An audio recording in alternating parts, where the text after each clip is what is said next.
The iPhone 5, the first phone to take it to the next level. It was called a jewel at the time with the thin, sleek aluminum design. iOS 6 was the last skeuomorphic design OS to run on the iPhone 5 before Jonathan and I took over iOS. Hey guys, I'm Ethan from Alumni Tech 47, and today we are going to be looking at the iPhone 5, iOS 6, and see what these are all about, as well as if they are still usable today.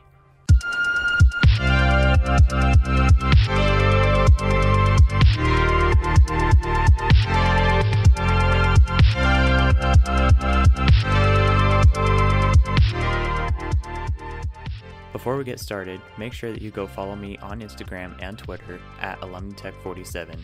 Links will be down below, so go check me out.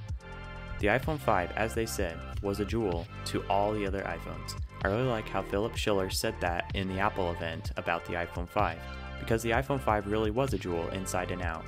You have the new design as well as a bigger display.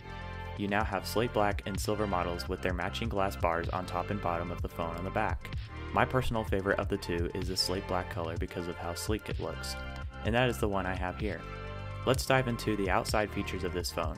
On the bottom of the phone you have the speaker as well as the headphone jack. They followed the iPod Touch with the placement of the headphone jack, and it has remained on the bottom all the way until they removed the headphone jack with the iPhone 7. You also have the new Lightning dock connector, which has only 8 pins rather than 30.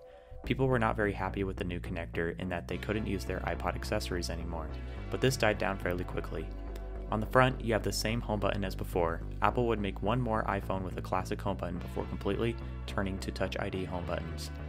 On the side, you have the same volume buttons as before and the ringer switch. On the top of the phone, you have the new noise-canceling ear speaker along with the ambient light sensor in the camera, which we'll get into later. On the back of the phone, you have a mic and flash along with the Apple logo and FCC labels and stuff like that.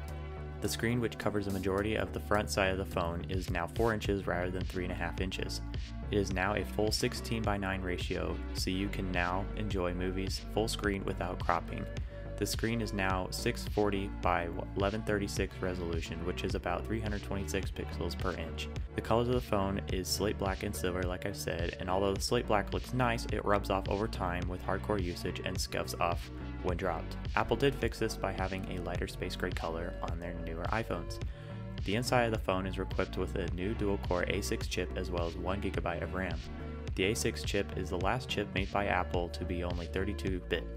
The A7 would be the first 64-bit architecture chip in any iPhone. You also have Lte Connectivity along with the Nano SIM tray. The battery barely increased from the 4S from 1432 to a 1440 mAh. The only camera that was improved on the iPhone 5 was the front-facing camera. It went up from a VGA to a 1.2 megapixel camera and could record 720p. The rear camera stayed at 8 megapixels, which is pretty decent for 2012.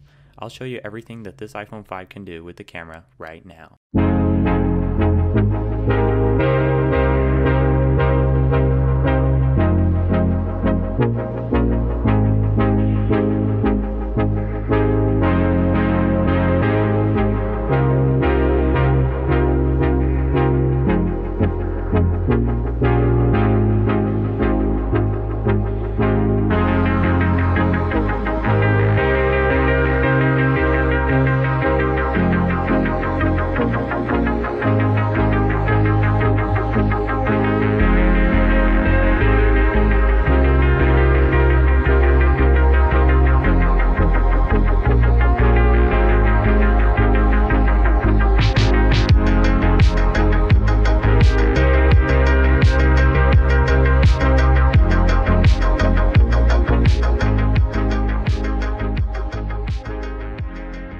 Let's switch into what iOS 6 is all about.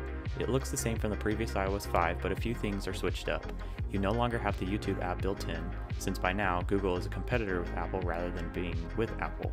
And with that, we have Apple Maps for the first time. Apple basically had to build its own Maps application from square one.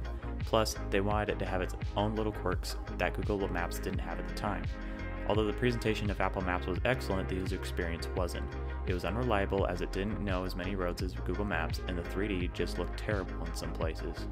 Now, Apple did apologize, well, Tim Cook did, and that led to Scott Forstall leaving Apple, but since then, Apple Maps has been great, and it is just as good, if not better, than Google Maps now. Siri didn't really get better, she just learned more languages, which are helpful for a lot of people. What's also nice is how Do Not Disturb came into iOS. You can now silence notifications with a switch in the settings rather than just having your phone blow up all the time. And FaceTime could now be used over cellular network since the iPhone 5 uses Lte Connectivity. Now, taking all these features into consideration, is the iPhone 5 still usable? And is iOS 6 still usable on the iPhone 5? Well, the iPhone 5 is kinda usable in 2020, and iOS 6 is not really usable in 2020. The iPhone 5 can go up to iOS 10, and iOS 10 is starting to not support as many apps anymore. iOS 6 is almost not usable with a lot of apps, with most of them crashing or just not downloading at all. Now, I got Temple Run working.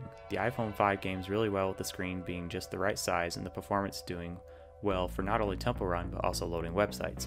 Videos also stream great with no issue on Safari because the YouTube app won't work.